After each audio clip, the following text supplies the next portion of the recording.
lahat.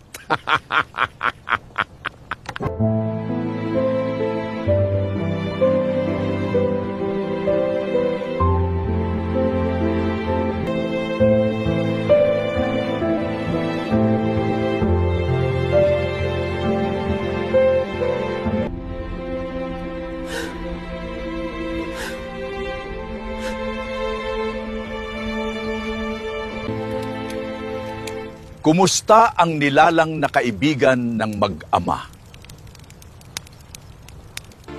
Maayos naman siya, Don Ramon. At nasa kulungan niya ngayon sa basement natin. Magaling kung ganun. Anong plano mo ngayon, Don Ramon?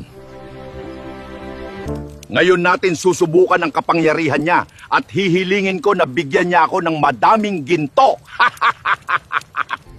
At kung hindi siya susunod sa'yo, Don Ramon, papahirapan natin siya hanggang sa mapagbigyan niya ang gusto ko. Dalhin niyo ko sa kanya. Masusunod, Don Ramon.